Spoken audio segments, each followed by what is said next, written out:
Oke, baik. Assalamualaikum warahmatullahi wabarakatuh. Selamat siang teman-teman semua dan Ibu Ega selaku dosen pengampu matematika terapan di kelas 1 TKG 1. Hari ini kami dari kelompok 8 ingin presentasikan mengenai aplikasi turunan dan integral dalam bidang teknik sipil. Berikutnya, ini ada anggota kelompok kami. Yang pertama ada Adam Julianto, yang kedua ada Anissa Mahadewi, dan yang ketiga ada saya sendiri yaitu Zulfa Faika Fanza. Oke.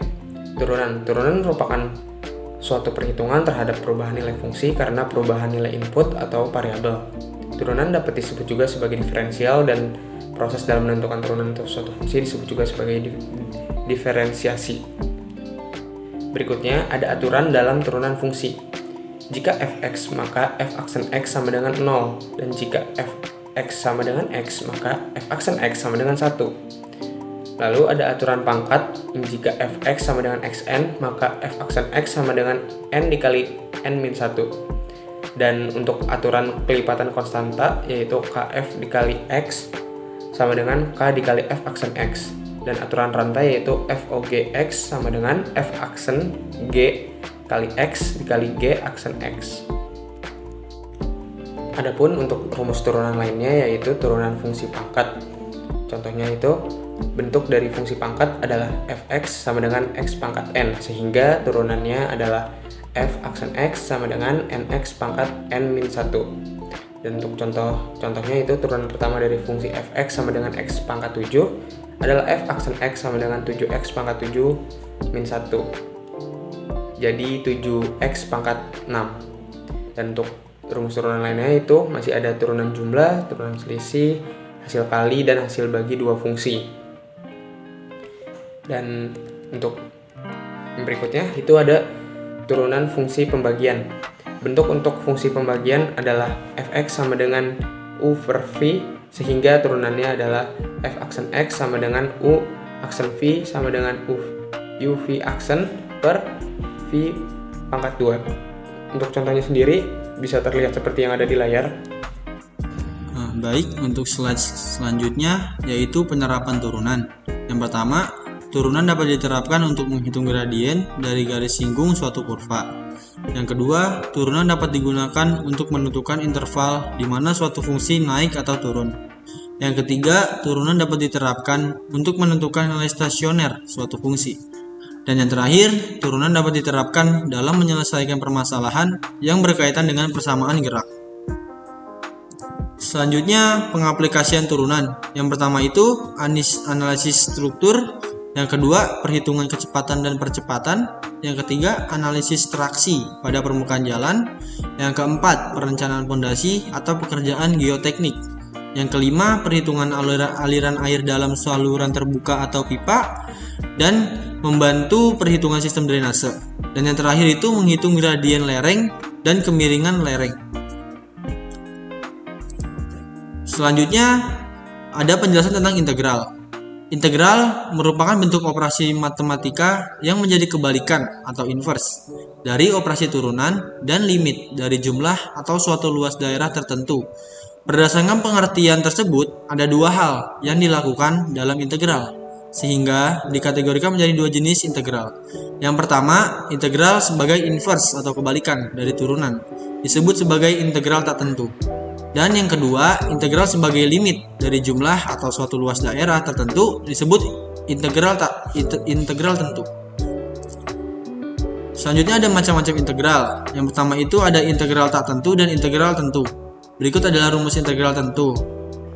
Dengan keterangan fx itu persamaan kurva, a dan b itu batas bawah dan batas atas integral, fb dan fa itu nilai integral untuk x sama dengan b dan x sama dengan a.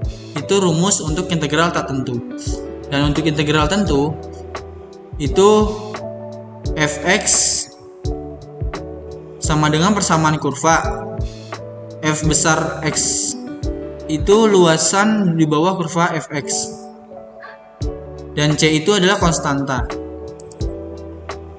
Selanjutnya ada beberapa contoh pengaplikasian integral dalam dunia teknik sipil. Yang pertama itu perhitungan volume. Dapat digunakan untuk menghitung volume objek 3 dimensi seperti balok, tangki, atau bangunan kompleks dengan bentuk yang kompleks. Dengan membagi objek menjadi elemen-elemen kecil dan mengintegrasikan luas penampang melintasi objek, kita dapat menentukan volumenya. Selanjutnya ada struktur bangunan. Integral dapat digunakan untuk menghitung momen lentur dalam balok, kolom, atau struktur rangkaian lainnya. Dengan mengintegrasikan momen lentur sepanjang struktur, kita dapat memperoleh respon struktural yang akurat. Yang terakhir itu analisis struktur baja. Dalam perencanaan struktur baja, integral digunakan untuk menghitung distribusi gaya dalam elemen struktural seperti balok baja. Dengan mengintegrasikan kekuatan yang diterapkan pada elemen struktural, kita dapat menentukan gaya-gaya internalnya.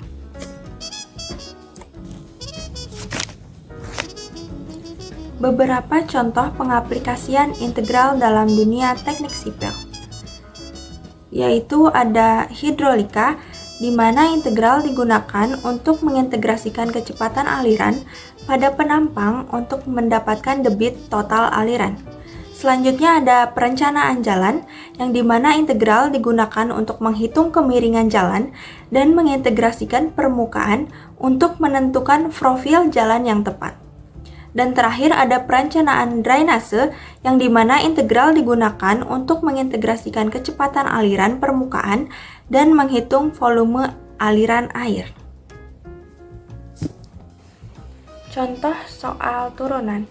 Suatu perusahaan akan menghasilkan beton yang dapat diselesaikan dalam X jam dengan biaya per jam 3X dikurang 600 ditambah 120 per X Rp100.000.